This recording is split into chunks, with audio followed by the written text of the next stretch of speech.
Welcome to student creation. Dictation 5 second बाद शुरू होगा। Ready start. राष्ट्र को शर्मिंदा करने वाली अराजकता की भेंट चढ़े किसान आंदोलन के उन गैर जिम्मेदार नेताओं पर केवल एफआईआर दर्ज होना ही पर्याप्त नहीं, उन्हें गिरफ्तार कर ऐसे जतन भी किए जाने चाहिए जिससे उन्हें उनके अपराध की सजा मिले और फिर कोई समूह संगठन वैसा दुस्साहस न कर सके जैसा गणतंत्र दिवस पर देखने को मिला।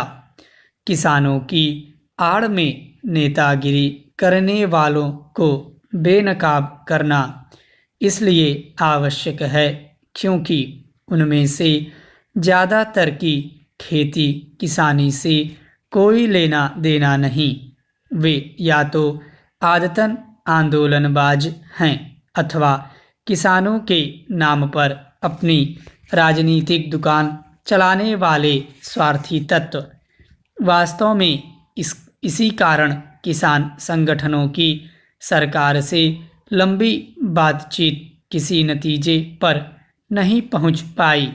यह बातचीत तब नाकाम हुई जब सरकार लगातार नरमी का परिचय दे रही थी और सुप्रीम कोर्ट भी किसान आंदोलन का संज्ञान ले रहा था।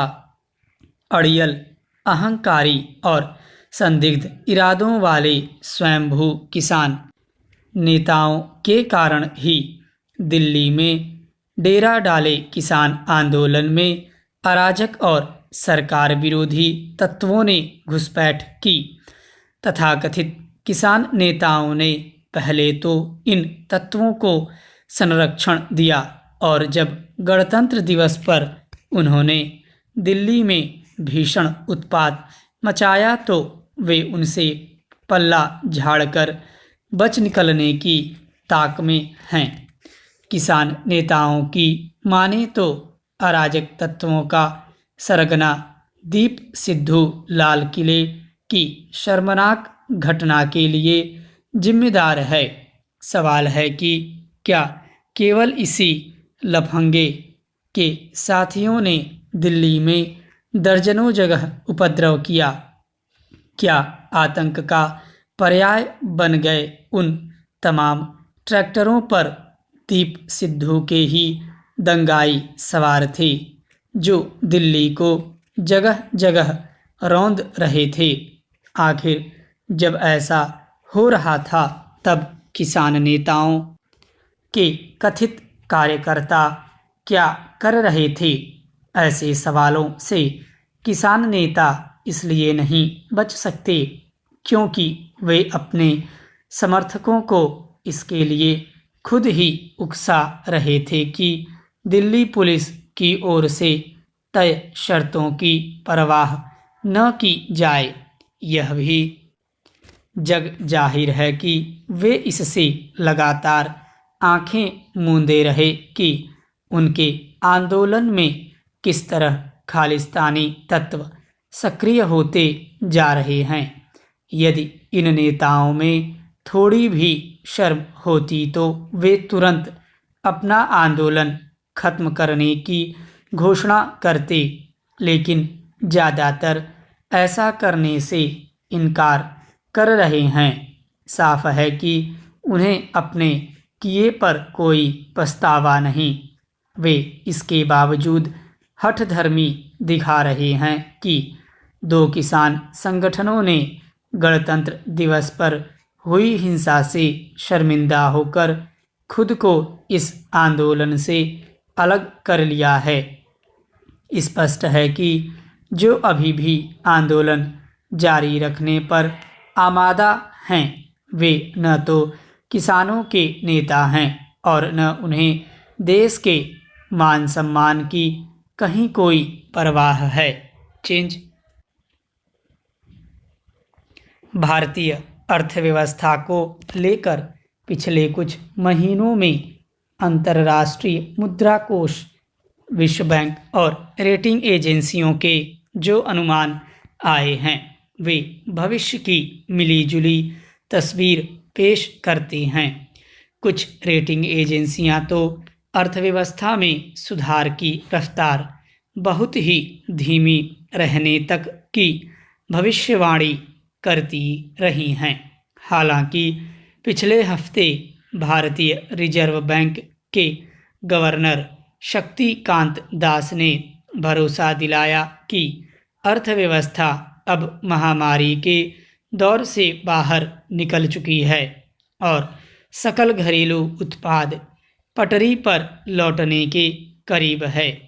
अब 2 दिन पूर्व अंतर्राष्ट्रीय मुद्रा कोष ने न सिर्फ इस साल आर्थिक विकास की दर 11.5% रहने का अनुमान व्यक्त किया, बल्कि यह भी जोड़ा कि इस दौर में भारत अकेला बड़ी अर्थव्यवस्था है जो 2 अंकों की विकास दर हासिल करने की ओर बढ़ रहा है।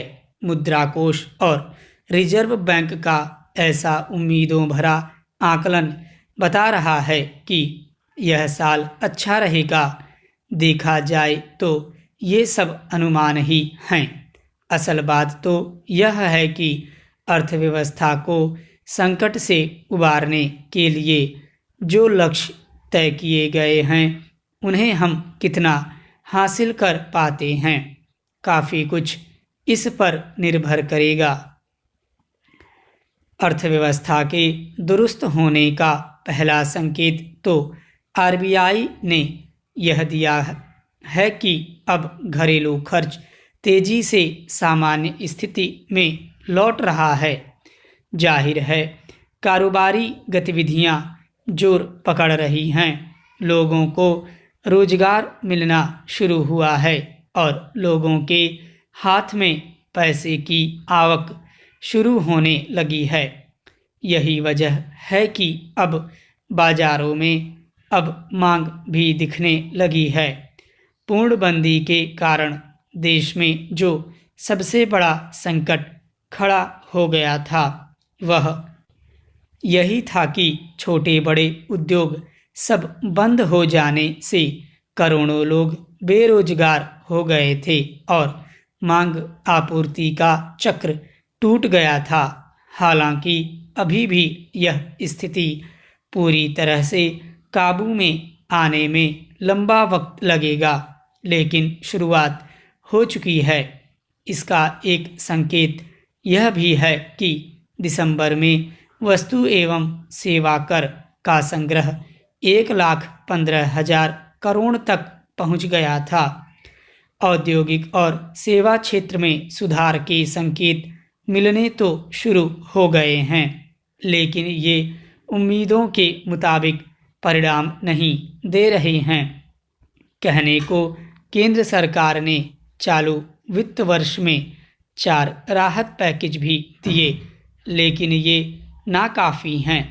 अर्थव्यवस्था को सामान्य स्थिति में लाने के लिए उद्योगों, खास तौर से सूक्ष्म, छोटे और मझोले को और मदद की ज़रूरत है। जब तक यह क्षेत्र नहीं उठेगा तब तक तेज आर्थिक वृद्धि दर की उम्मीद नहीं की जा सकती। बजट आने में हफ्ता भर भी नहीं रह गया है। हर क्षेत्र इसी उम्मीद में है कि उसके लिए बजट में कुछ न कुछ ऐसा होगा जिससे आगामी वित्त वर्ष में संकट भरे हालात से निजात मिल सके। सरकार ने आत्मनिर्भर भारत का संकल्प भी किया है। जाहिर है बजट प्रावधान और नीतियां घरेलू उद्योगों को बढ़ावा देने वाले होंगे। इस बात के संकेत मिल रहे हैं कि बजट में उद्योग और कृषि क्षेत्र पर खास जोर हो सकता है, क्योंकि अर्थव्यवस्था को बढ़ावा देने के लिए इन दोनों ही क्षेत्रों में भारी निवेश की ज़रूरत है। इसी से रोजगार और निर्यात के रास्ते भी खुलेंगे। बाजार में मांग और खपत का चक्र भी तभी जोर पकड़ेगा जब लोगों के हाथ में पैसा आएगा। इसमें कोई संदेह नहीं कि इस बार का बजट आम आदमी को भले कोई राहत न दे, लेकिन जोर अर्थव्यवस्था को मंदी के दुष्चक्र से बाहर निकालने के प्रयासों पर केंद्रित होगा। स्टॉप।